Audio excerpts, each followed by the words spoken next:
Advocate Paul Kuriakose, Nechoor saint Thomas orthodox ഇടവക അംഗം, Ernakulam law college professor, high court leading advocate, സഭയുടെ പ്രധാനപ്പെട്ട പള്ളിയുടെ കേസുകൾ പ്രതിഫലേച്ഛയില്ലാതെ ഇദ്ദേഹത്തിൻ്റെ നേതൃത്വത്തിൽ വാദിക്കുകയും വിജയത്തിലെത്തുകയും ചെയ്തു. The main thrust of 1934 constitution, 1934 ഭരണഘടനയുടെ പ്രധാന ഊന്നൽ എന്ന സെമിനാറിൻ്റെ പ്രധാന വിഷയത്തെ അടിസ്ഥാനമാക്കി മുഖ്യ പ്രഭാഷണം നിർവഹിക്കുവാനായി അഡ്വക്കേറ്റ് പോൾ കുര്യാക്കോസ് സാറിനെ സ്നേഹാദരവുകളോടെ സ്വാഗതം ചെയ്യുന്നു.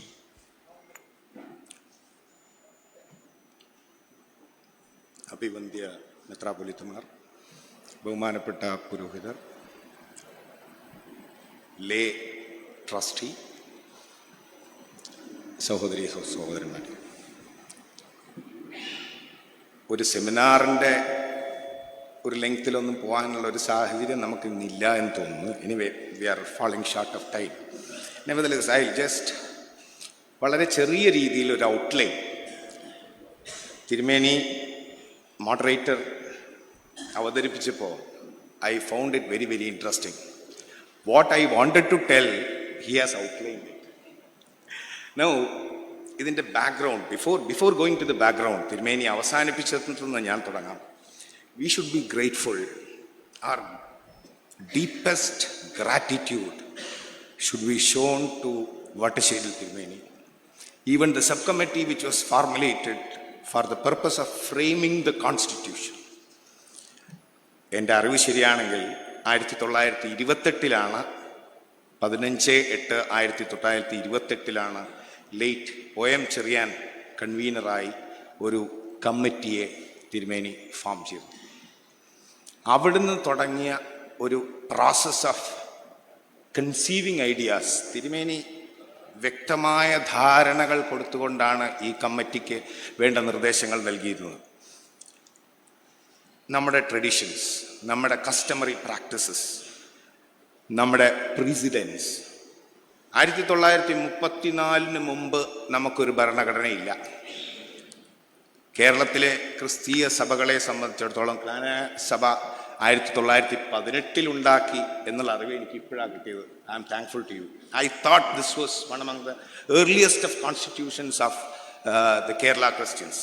എനിവേ, നമ്മൾ ഇതെല്ലാം ഉൾക്കൊണ്ടുകൊണ്ട് ഈ സ്വാതന്ത്ര്യ ചിന്തകളെക്കുറിച്ചുള്ള പശ്ചാത്തലം, ഗവൺമെൻറ് ഓഫ് ഇന്ത്യ ആക്ടിനും അതിനുശേഷമുള്ള നിയമങ്ങളും നമ്മുടെ കോൺസ്റ്റിറ്റ്യൂഷനിലേക്കുള്ള യാത്രയുടെ ഇടയ്ക്ക് നമ്മൾ അതിനേക്കാൾ മുൻപ് ഇങ്ങനൊരു കോൺസ്റ്റിറ്റ്യൂഷൻ ഉണ്ടാക്കാനുള്ള വിവേകം, അതിനുള്ള ആ ദീർഘവീക്ഷണം, this is nothing but a divine providence. Vattasseri തിരുമേനിയിൽ ഈ ഐഡിയ ജനിപ്പിച്ചത് ഒരു ദൈവീക ദർശനമാണ്. 1934 ഭരണഘടന ഇല്ലായിരുന്നെങ്കിൽ നമ്മൾ എവിടെ നിൽക്കുമായിരുന്നു? നമ്മളുടെ അവസ്ഥ എന്താകുമായിരുന്നു? നമ്മുടെ സഭയിലെ ലോങ് ഡ്രോൺ ബാറ്റിൽ, കോടതിയിൽ നമ്മൾ ഉപയോഗിക്കുന്ന അല്ലെങ്കിൽ നമ്മൾ ഫേസ് ചെയ്യുന്ന ഒരു ഇഷ്യൂ ആണ്. We have been involved in A long drone battle. Is it more than 150 years now? ശരിയാണ്.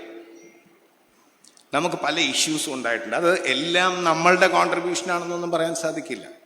പല varying factors have contributed to the discord in the church, inter se between two groups. അപ്പോൾ ആദ്യം തന്നെ വട്ടശ്ശേരി തിരുമേനിയോടും അദ്ദേഹം കോൺസ്റ്റിറ്റ്യൂട്ട് ചെയ്ത subcommittee, framers of the constitution, അവരോടുമുള്ള ഹൃദയത്തിൻ്റെ ഭാഷയിലുള്ള നന്ദിയോടെ അവരെ ഓർത്തുകൊണ്ട് ഈ സബ്ജക്റ്റിലേക്ക് ഞാൻ കിടക്കട്ടെ. നമ്മളുടെ കോൺസ്റ്റിറ്റ്യൂഷൻ ഒരു 13 ഭാഗങ്ങളായി തിരിച്ചിരിക്കും. There are 13 parts. 34 അതുണ്ടാക്കി. Immediately thereafter there were litigations which came, and in order to thwart or abort the constitution, there were several attempts made. And what we find is in 1938 a long drawn litigation which spilled over more than 20 years came up. ആ ലിറ്റിഗേഷന് നമ്മളെ അതിനകത്തേക്ക് draw ചെയ്ത് കൊണ്ടുപോയതാണ്. നമ്മളത് fight ചെയ്യാൻ നിർബന്ധിതരായതാണ്. പക്ഷെ നമുക്ക് ചില നേട്ടങ്ങൾ അതുകൊണ്ടുണ്ടായി. 26/12/1934 മലങ്കര അസോസിയേഷൻ്റെ convening, whether it was valid or not, was the question. If it is not valid, 1934 constitution is gone. രണ്ട് പ്രധാന വിഷയങ്ങൾ ആ മലങ്കര അസോസിയേഷനിൽ തീരുമാനിക്കപ്പെട്ടു. ഒന്ന്, അഡോപ്ഷൻ ഓഫ് ദ കോൺസ്റ്റിറ്റ്യൂഷൻ. അത് ഇന്നത്തെ ഈ ദിവസത്തിൻ്റെ പ്രാധാന്യം പോലും അതാണ്. 90th year of a successfully performing, ever developing constitution. 5 amendments, as moderator അഭിമന്യ തിരുമേനി പറഞ്ഞ പോലെ 5 amendments ആണ് നമ്മൾ ഇതുവരെ ഈ 90 കൊല്ലത്തെ പ്രാവർത്തിക തലത്തിൽ നമ്മൾ മുന്നോട്ട് പോയപ്പോൾ 5 തവണ മാത്രമാണ് നമ്മളത് അമെൻഡ് ചെയ്യേണ്ടതായിട്ട് വന്നു. 51 നമ്മൾ അമെൻഡ് ചെയ്തു. അതിനുശേഷം 57 അമെൻഡ് ചെയ്തു. 97 സുപ്രീം കോടതി ഇതിനെ കൂടുതൽ ഡെമോക്രാറ്റിക് ആക്കുന്നതിന് വേണ്ടിയിട്ട് സജഷൻസ് റേസ് ചെയ്തു. അല്ലെങ്കിൽ രണ്ട് കൂട്ടരിൽ നിന്നും ഡിസിഡന്റ് ഗ്രൂപ്പ്സ് 2 പേരും സജഷൻസ് കൊടുത്തു. അതിൽ നിന്ന് സുപ്രീം കോടതി ഒരു ഓർഡർ പ്രകാരം തന്നെ ഈ നമ്മുടെ കോൺസ്റ്റിറ്റ്യൂഷൻ അമെൻഡ് ചെയ്യണമെന്നുണ്ട്. സാധാരണഗതിയിൽ ഒരു കോടതി ഒരു അസോസിയേഷൻ ഓഫ് പേഴ്സൺസിൻ്റെ അഡ്മിനിസ്ട്രേഷനെ സംബന്ധിക്കുന്ന ഒരു വിഷയത്തിൽ അവരുടെ കോൺസ്റ്റിറ്റ്യൂഷനെ അമെൻഡ് ചെയ്യാനായിട്ട് ഒരു കാരണവശാലും സമ്മതിക്കില്ല, അല്ലെങ്കിൽ ഇടപെടാൻ ഉദ്ദേശിക്കുന്നില്ല. കോടതികൾ ഇടപെടാറില്ല. പക്ഷേ പ്രോബബ്ലി ഈ ലോങ് ഡ്രോൺ ലിറ്റിഗേഷൻ്റെ ഭാഗമായിട്ടായിരിക്കണം നമ്മൾ സെമിനാരി സൂട്ട് മുതൽ തുടങ്ങി ഇന്റർപ്ലീഡർ സൂട്ടും സമുദായം സൂട്ടും 95 സുപ്രീം കോർട്ട് ഡിസിഷനും ആ 95 വന്നപ്പം അതിനകത്ത് ജഡ്ജസ് തന്നെ, though it was a unanimous decision, there was a majority view and a minority view. അവർ തന്നെ പറഞ്ഞു this has to be made slightly more democratic in view of the complaint raised by the other side, and we gracefully accepted it. We incorporated that in Article 46 as well as Article 71 to ensure that proper representation on the basis of the strength of the Edavaga has to be made in the Malankara Association. Now, what is the scheme of our 34 Constitution? It is basically, according to me, it is a self-contained code. It caters to every requirement of the church, whether it is internal administration, whether it is administration in the nature of ecclesiastical functions. It gives adequate guidelines, whether it is in the nature of administration of the church, as Tirumeni was putting it, it's a 3-tier system. At the Edavaga level or parish level, diocesan level, and then at the church level. Now all these church, within the meaning I would put church as Malankara Orthodox Church. Now therefore this administration was on the basis of a 3-tier system, and it was coined as early as in 1934, and probably even the Indian Constitution, it deals with umpteen number of other issues also. We may not have that kind of issues. Nevertheless, only 5 amendments till now, as Tirumeni was putting it. Some amendments are also required, no doubt about it. But again, to make it more perfect, every constitution should have some kind of a fluid character. It should adjust and adapt to the mores of the day. കാലഘട്ടത്തിൻ്റെ ആവശ്യമനുസരിച്ച് ആ constitution അതിനെ രൂപപ്പെടുത്താനായിട്ട്, അല്ലെങ്കിൽ ആ constitution ആ സ്വഭാവം കാണിക്കാനായിട്ട് സാധിക്കണം. നമ്മുടെ കോൺസ്റ്റിറ്റ്യൂഷനും ആ സ്വഭാവമുള്ള ഒരു കോൺസ്റ്റിറ്റ്യൂഷനാണ്. That is why it is called as constitution. Otherwise it could have been called as a bylaw. That is all. Even the Supreme Court refers to it as a constitution. Now, the Constitution of 1934, as I was putting it, it is a self-contained code. In the matter of administration, both ecclesiastical as well as temporal, ഭൗതികവും ആത്മീയവുമായ കാര്യങ്ങളെക്കുറിച്ച് എല്ലാ സംഗതികളെക്കുറിച്ചും ഒരു അതിനകത്ത് തീരുമാനങ്ങൾ എടുക്കുന്ന അതിൻ്റെ administration നടത്തുന്നതിന് വേണ്ടിയിട്ടുള്ള എല്ലാ പ്രൊവിഷൻസും നമ്മുടെ കോൺസ്റ്റിറ്റ്യൂഷനിലുണ്ട്. രണ്ടാമത്, as Tirumeni was putting it, നമ്മുടെ church envisages episcopacy as its flagship. അത് വളരെ അത്യാവശ്യമാണ്. ഈ democracy depends on the maturity of the participants in the democracy. നമ്മൾ പലപ്പോഴും ഇന്ത്യ കാര്യത്തിൽ മെച്യൂർ ആണ് എന്നും അല്ലെന്നും അഭിപ്രായങ്ങളുണ്ട്. അത് ചില ഭാഗങ്ങളെ ഉദ്ധരിച്ചുകൊണ്ടാണ് അതിൽ. കാരണം വളരെ ലിറ്ററേറ്റ് ആയിട്ടുള്ള കേരള, അതുപോലെ അഡ്വാൻസ്ഡ് ആയിട്ടുള്ള സിറ്റീസ്, അവിടുന്ന് ഒരു പ്രോപ്പർ റെപ്രസെൻറ്റേറ്റീവ്സിനെ തിരഞ്ഞെടുക്കാനായിട്ട് സാധിക്കുന്നു എന്ന് നമ്മൾ സമ്മതിച്ചാൽ പോലും പല ഭാഗങ്ങളിൽ നിന്നും ഇല്ലിറ്ററേറ്റ്സ് ആയിട്ടുള്ള ആൾക്കാരും ബൂത്ത് ക്യാപ്ചറിങ്ങും മറ്റ് സംഗതികളും നടക്കുന്നതുകൊണ്ട് അവിടെ ഒരു reflection of a proper representation ഉണ്ടാകുന്നില്ല. That is a failure of the democracy. But nevertheless we have been successful in maintaining the democracy insofar as India is concerned. ആ അവസ്ഥ നമ്മുടെ സഭയ്ക്കില്ല. നമ്മുടെ സഭയിൽ മറ്റ് സഭകളെ ആശ്രയിച്ച് നമ്മൾ ചിന്തിച്ചാൽ ലിറ്ററസിയുടെ കാര്യത്തിലാണെങ്കിലും ബുദ്ധിയുടെ കാര്യത്തിലാണെങ്കിലും വിവേകത്തിൻ്റെ കാര്യത്തിലാണെങ്കിലും നമ്മൾ ഒരു പടി മുന്നിലാണ്. എനിവേ, പക്ഷേ ഇമ്പ്രൂവ്മെൻറ്റിനൊക്കെ ധാരാളം സ്കോപ്പ് ഉണ്ട്. I don't want to go into all those issues. Now therefore ഈ episcopacy coupled with democracy, that is what is envisaged by the Constitution. Episcopal in character to the 100% means it shall be governed by the priest or high priest or priestly hierarchy, and laity are the subjects. But here it is not so. ഇവിടെ വിശ്വാസികൾക്ക് നമ്മുടെ സഭയുടെ അഡ്മിനിസ്ട്രേഷനിലെ കാര്യമായൊരു പങ്ക് വിശ്വാസം, discipline, പട്ടത്വം ഇതൊഴികെയുള്ള എല്ലാ മേഖലകളിലും വളരെ contribute ചെയ്യാനായിട്ട് ഒരുപാട് സാഹചര്യങ്ങൾ തന്നുകൊണ്ട് ഡെമോക്രസിയെ ഉയർത്തിപ്പിടിക്കുന്ന ഒരു constitution, a blend of episcopacy and democracy, that is what is envisaged in this constitution. അതിൻ്റെ ഒരു ഓഫ് ഷൂട്ട് നില നിലയ്ക്ക് ഓഫ്കോഴ്സ് അത് എപ്പിസ്കോപ്പൽ ഹൈറാർക്കിയിലും അത് ബാധകമാണ്. എന്നാൽ പോലും റിഡ്രസൽ ഓഫ് ഗ്രീവൻസസ് അതിനുവേണ്ടി ഒരു സെപ്പറേറ്റ് ഏരിയ തന്നെ നമുക്കുള്ള അത് അൽമേനിയാണോ പുരോഹിതനാണോ അതുമാവട്ടെ, സഭാ മെമ്പർക്ക് ഒരു ഏതെങ്കിലും കാര്യത്തിൽ ഒരു ഗ്രീവൻസ് ഉണ്ടെങ്കിൽ അതിനുള്ളൊരു വേദി, കോടതിയിൽ ഓടിപ്പോകാനല്ല 1934 കോൺസ്റ്റിറ്റ്യൂഷൻ ഉദ്ദേശിക്കുന്നത്.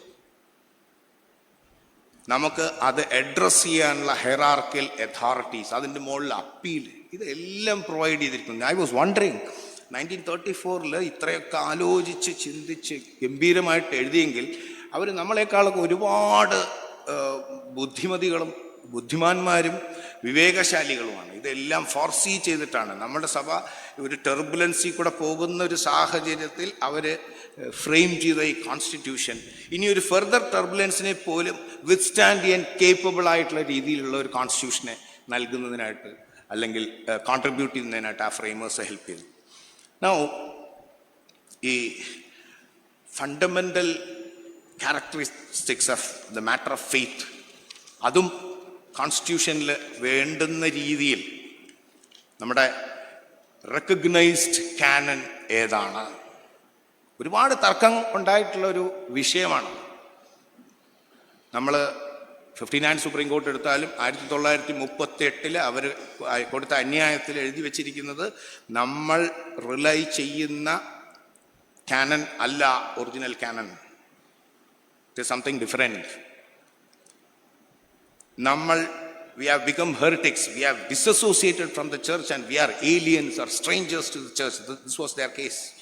But in 1959 the court found that the convening of the Malankara Association on 26/12/1934, 90 years back, was valid.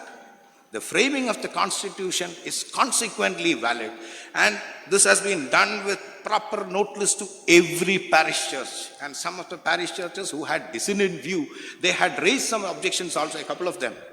Many said they did not receive it. Nevertheless, that was covered by the fact that it was published in 2 leading newspapers. So therefore, we could gain or impress upon the court the validity of the Malankara Association, which was convened on 26/12/1934. അതുപോലെ തന്നെ നമ്മുടെ ഭരണഘടനയുടെ adoption എന്ന് പറയുന്ന process 100% ലീഗലാണെന്ന് സ്ഥാപിക്കാനായിട്ട് നമുക്ക് സാധിച്ചു. ഇതിനകത്ത് ഈ framers of the constitution, administrators who thereafter came, the persons who were in charge of the conduct of the litigations, ഇവരുടെയൊക്കെ കോൺട്രിബ്യൂഷൻസ് നമുക്ക് മറക്കാൻ പറ്റില്ല. അത് മറന്ന ഈ സഭയില്ല. Therefore, I would say ഈ എപ്പിസ്കോപ്പൽ ഡെമോക്രാറ്റിക് ക്യാരക്ടറിസ്റ്റിക്കോട് കൂടിയ ഒരു സഭയെ പഴയ ട്രഡീഷൻസ്, കസ്റ്റംസ്, പ്രാക്ടീസസ് ഇതെല്ലാം കണക്കിലെടുത്ത് അതെല്ലാം ക്രോഡീകരിച്ച് ഒരു കോഡിഫൈഡ് ഫോമിലുള്ള ഒരു കോൺസ്റ്റിറ്റ്യൂഷൻ നമ്മുടെ സഭയ്ക്ക് കോൺട്രിബ്യൂട്ട് ചെയ്ത ആ വലിയ പിതാക്കന്മാരെ നമ്മൾ ഓർക്കുക. രണ്ടാമത്, നമ്മൾ എപ്പിസ്കോപ്പൽ അതോറിറ്റീസിനെ, അതുപോലെ ഡെമോക്രസിയുടെ ആ blend of episcopacy with democracy, അത് നമുക്ക് കാണുന്നത് പ്രോപ്പർട്ടീസിൻ്റെ കാര്യത്തിൽ പ്രത്യേകിച്ചും the priestly hierarchy are in joint stewardship, കൂട്ട് കൈസ്ഥാനികൾ, സഭാ വിശ്വാസികളുടെ അല്ലെങ്കിൽ ലേറ്റിയുടെ കൂടെ കൂട്ട് കൈസ്ഥാനികളായി അവരും പ്രവർത്തിക്കുന്നു. There are certain controls. We cannot alienate our properties unless there are the conditions that are prescribed as per the Constitution are complied with. Therefore, നമ്മളുടെ സ്വത്തുക്കളിൽ അതിനകത്ത് ഒരു മിസ്അപ്രോപ്രിയേഷനോ ഒരു ബ്രീച്ച് ഓഫ് ട്രസ്റ്റോ പ്രിവെൻറ്റ് ചെയ്യുന്നതിന് കോൺസ്റ്റിറ്റ്യൂഷൻ വാലിഡ് ആയിട്ടുള്ള അല്ലെങ്കിൽ വളരെ പെർഫെക്റ്റ് ആയിട്ടുള്ള provisions വെച്ച് അത് പ്രിവെൻറ്റ് ചെയ്യുന്നു. അതുപോലെ ഈ നമ്മുടെ പ്രീസ്റ്റ്ഹുഡ് അല്ലെങ്കിൽ priestly class, high priest, metropolitans, catholicos, Malankara metropolitan, the process of selection, ordination or consecration, ഇതിനു വേണ്ടിയിട്ട് പ്രത്യേകമായിട്ട് ഇന്നതൊക്കെ വേണം, ഇതാണ് നമ്മുടെ രീതി, ഇതിനകത്തുനിന്ന് ഡീവിയേറ്റ് ചെയ്യാൻ ഒക്കില്ല, മറ്റ് documents shall not misguide you, therefore there shall be an authentic document by the name 1934 constitution, അതെല്ലാം പ്രൊവൈഡ് ചെയ്തു. നമ്മൾ ഈ വിവേകപൂർണമായിട്ടുള്ള ഒരു കോൺട്രിബ്യൂഷൻ്റെ ഭാഗമായിട്ട് 95-ആണെങ്കിലും അതിനു മുമ്പ് 1959-ലാണെങ്കിലും നമ്മൾ വിജയം കൈവരിച്ചു. അതിനു മുമ്പുള്ള കേസുകൾ, സെമിനാറി സൂട്ടാണെങ്കിലും വട്ടിപ്പണം കേസാണെങ്കിലും നമ്മൾ അതുപോലെ തന്നെ സമുദായം സൂട്ടാണെങ്കിലും ഇതെല്ലാം നമ്മൾ ഇന്റർപ്ലീഡർ സൂട്ടാണെങ്കിലും ഇതെല്ലാം നമ്മൾ വിജയിച്ചു. ഇതിൻ്റെയൊക്കെ കാരണം ഈ അന്നത്തെ framers or the persons who are in the helm of affairs, they had a very wonderful vision of what they were doing. Righteousness, one, grace of God, വേണ്ട സമയത്ത് വേണ്ട കാര്യങ്ങൾ ചെയ്യാനുള്ള ആ wisdom prevailed upon them through divine providence. ഇതൊക്കെയാണ് നമ്മൾ ഇന്ന് ഈ പർട്ടിക്കുലർ ദിവസം നമ്മൾ ഓർക്കേണ്ടതായിട്ട് എനിക്ക് തോന്നുന്നത്. ഇനി കമ്മിങ് ടു 1959 സുപ്രീം കോർട്ട്, എല്ലാവർക്കും അറിയാവുന്ന കാര്യമായിരിക്കും, എങ്കിലും ഞാൻ പറയാം. It was considered by a 5-judge constitution bench of the Honorable Supreme Court. And the decision was unanimous. It was written by S.R. Das, the then Chief Justice of India. And it categorically said 1934 Constitution is valid for the reason that the same was passed by the Malankara Association, which was validly convened. ഇതിനകത്ത് മറ്റു തർക്കങ്ങൾക്ക് യാതൊരു സാധ്യതയുമില്ലാതെ apex court of India ഒരു stamp of approval നമുക്ക് തന്നത് ഈ പൂർവ്വപിതാക്കന്മാരുടെ അവർ അത് പെർഫെക്റ്റായി ചെയ്തത് കൊണ്ട് മാത്രമാണ്. നമ്മളൊരു പക്ഷേ ഈ കോൺസ്റ്റിറ്റ്യൂഷൻ ഇല്ലെങ്കിൽ ഒരു കുത്തഴിഞ്ഞ് പുസ്തകമാകുമായിരുന്നോ എന്നുള്ളൊരു ചോദ്യത്തിന് മറുപടി പറയാൻ എനിക്കറിയില്ല. പക്ഷേ ആകാനുള്ള സാധ്യത ഉണ്ടായിരുന്നു. അത് നമുക്ക് തള്ളിക്കളയാൻ പറ്റില്ല. അതാണ് തടഞ്ഞത്. 95 സുപ്രീം കോർട്ട് ആണെങ്കിലും it was decided by a 3-judge bench. Justice Sahai was all along with us. Justice Jeevan Reddy and Justice Sen, they were the majority view, but slightly deviant, but concurring in almost every aspect. 34 Constitution, the validity ആണെങ്കിലും. Of course, they suggested amendment of Article 46 and Article 71, that is representation to the Malankara Association as well as representation to the Mitrasana Council. So all these things were done, amendments were made, we gracefully accepted it, amendment was brought in, and we were able to demonstrate before the court also that in 2001, 2002, we could convene a Malankara Association at the instance of the Supreme Court without much complaints. Nevertheless, the other side, the dissident group, they abstained from it, and they had their own reasons for that. We need not go into all those things today. Now, what would be the next? Therefore, 59 Supreme Court, 95 Supreme Court, and this contributed to our great victory in 2017. 2017 വിജയത്തിനെ അടിസ്ഥാനമാക്കാനായി 95 supreme കോർട്ടും അതുപോലെ 59 supreme കോർട്ടും നമ്മളെ help ചെയ്തു. Now, I would rather sum up the major thrust or the main thrust of the 1934 Constitution is the declaration of the autocephaly or autocephalous nature of the church, declaration of the acceptable canon of the church. A self-contained code has been formulated. That is the third aspect, which is the most important contribution that has been made by the Constitution to our church. Now, the redressal mechanism is also commendable, and if at all, rather than becoming or entering into loggerheads with our own brothers and sisters, we have a system whereby we can redress all those issues. These provisions are incorporated in the Constitution with the view that we shall not create a ruckus inside the church, and we, the laity as well as the priestly hierarchy, are bound to recall what has been envisaged in the Constitution by the framers, and we are bound to implement it. Therefore, the thrust or the message that this Constitution would give is that you shall maintain your integrity and unity within the church, within the guidelines framed by the Constitution. Now, in fact, time is one aspect which prevents us, I am told, and I am asked to stop it by 12. Now it has crossed 12:10. So what I would say is that this unique Constitution has been a blessing to us, and we shall make use of it to the fullest. May God bless all of us. Thank you.